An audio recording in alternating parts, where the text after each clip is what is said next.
as we bring more perspectives into our conversation on Governor Okpebholo's 100 days in office. We have joining us now Fares Okberi, who was the Director of Social Media in the PDP Campaign Council in the last governorship election. We're expecting him to join this conversation due to some logistical challenges. We have him now. Fares, many thanks for joining us on the program. Thank you for having me. Thank you for the good morning. Good morning, hello people. Yeah, good morning. So, quickly share with us what this, the perspectives of your party on this 100 days of Governor Okpebholo's administration, with the talks that one thing that has been good for this government is the fact that they've continued with many of the legacy projects of the PDP. But what are your concerns? What are your perspectives? Well, like we said over and over time, that the last 100 days have been nothing but complete. There's been no indication that the government have any plan, and a government that does not have a plan, is bound to fail. And that's what we've been seeing the last 100 days, from the harassment and illegal removal of constituted local government chairmen to the embarrassing situation whereby we see a governor who should have a document that is his own, a budget for 2025, and could not read out his own figures, to the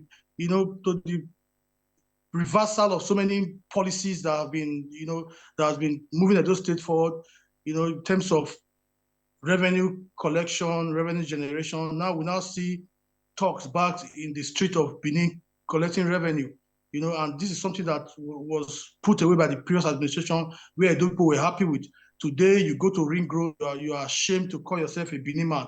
You go to the likes of Oba Market Road and see the way talks are wielding sticks and all kind of weapons in the name of collecting revenue for state government. Meanwhile, these were the same talks that were collecting revenue. They will collect 250 million naira a month and pay to the government coffers back then 2 million naira in a month. They were just collecting money and lining their own pockets. Now, when Governor Basaki came, he brought a new system where the revenue was being collected, digitally, and everybody was happy, and it increased the revenue of the states. If you notice that when this government came in November, between November and December, the state's revenue dropped from 11 billion a month to around 3 billion a month. They were only able to raise it last month to about 8-something billion, 9 billion thereabout, because MPDC had paid a huge sum of their annual revenue for the year. They paid it in advance, and that's why they were able to raise that money. But from next month, you see the stark reality of what we are facing in Edo right now.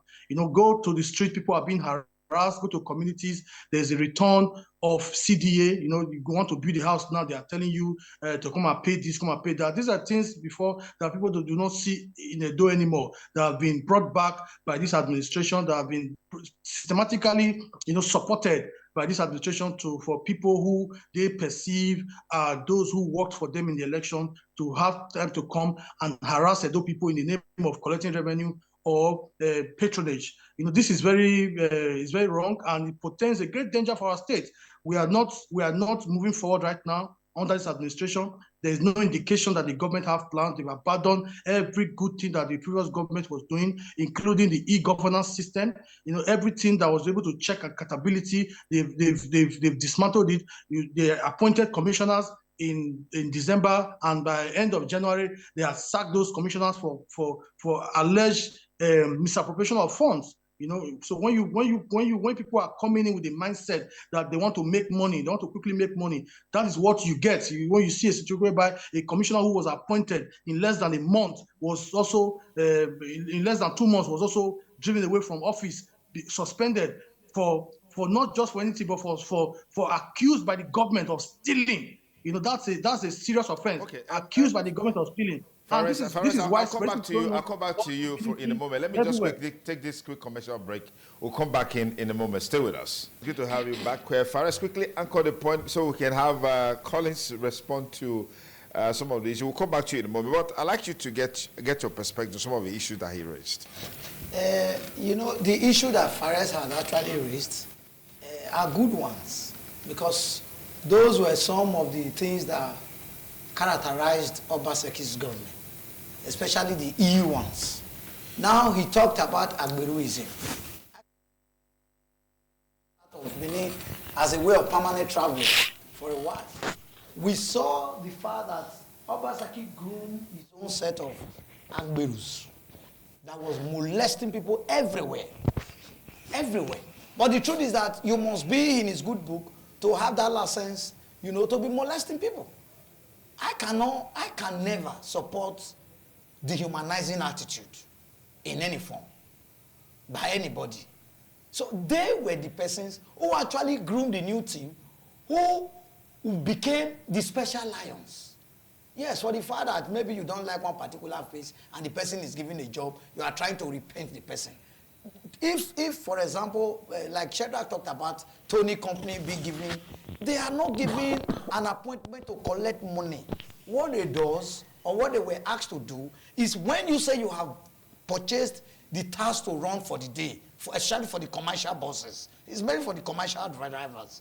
Now, if by 12 o'clock, they see you and ask you, sorry, can we have a proof? Once you show them, you go your way.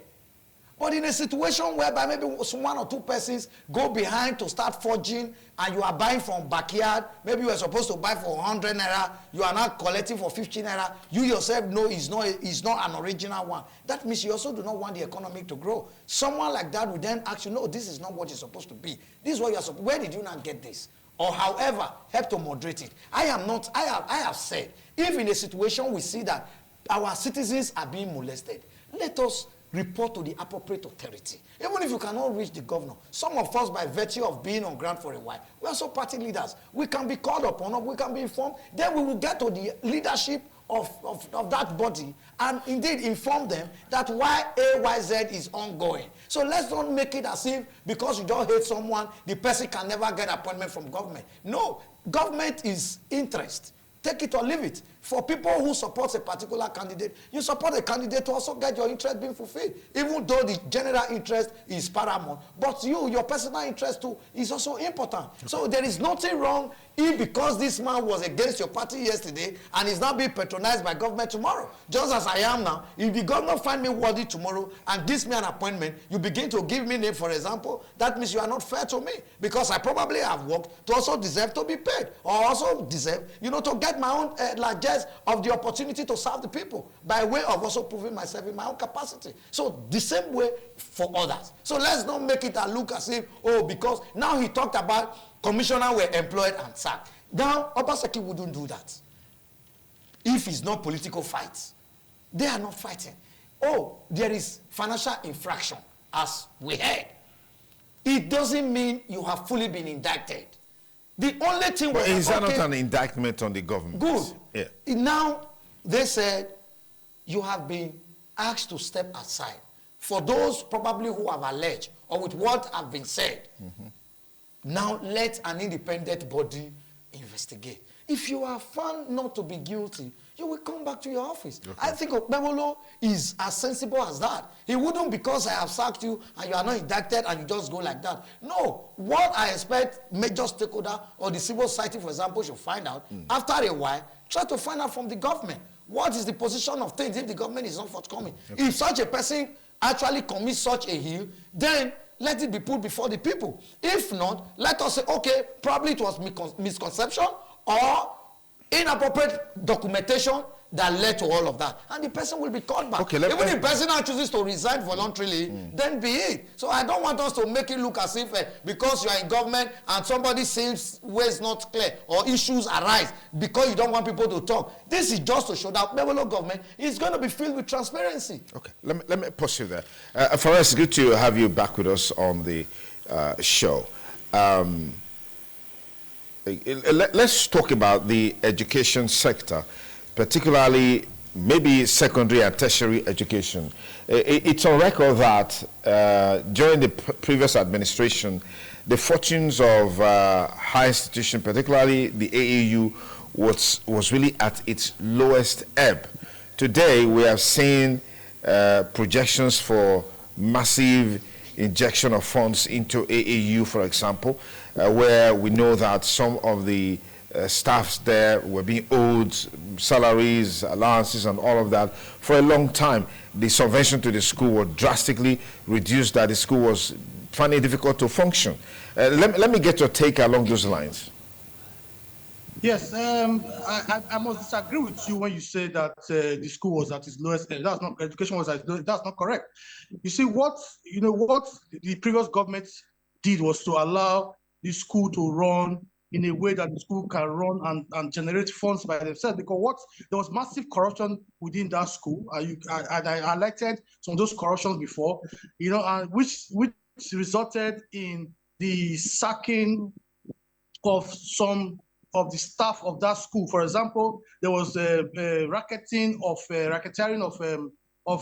certificate racketeering and all kind of nonsense that was going on. There was sex for grades that was prevalent in the schools. You saw some of the lecturers were dismissed for those offenses and all of that. And then if you look at it, you see, it's not only that's AAU is not the only school in Edo State. If you want to assess the performance of the previous administration based on tertiary education, this is the same government that met the College of Agriculture was completely moribund when it came on board and revived it. The School of Health in Dumes Road, if you go to School of Health in Dumes Road, was completely aground. They revived it, and the school is functioning. It's one of the best School of Health in Nigeria today. You go to School of Nursing at Limit Junction in Sapele Road was completely closed down under the APC administration. When Governor Obaseki came, Governor Obaseki revived it. You go to College of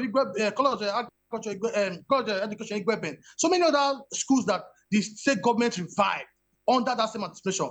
And when we talk about the interventions that were made in AAU, it's not about just increasing the subvention to the school. The issues with the AAU was not about the subvention. Nobody said that the AAU was not performing because of subvention. The problems were where the same government is taking the school back to. People who were removed for corruption in that school. For example, let me give you a clear example. There was a visiting lecturer who came from one of the universities in the Southwest to come and do a program in AAU. And the program was supposed to be 1 year.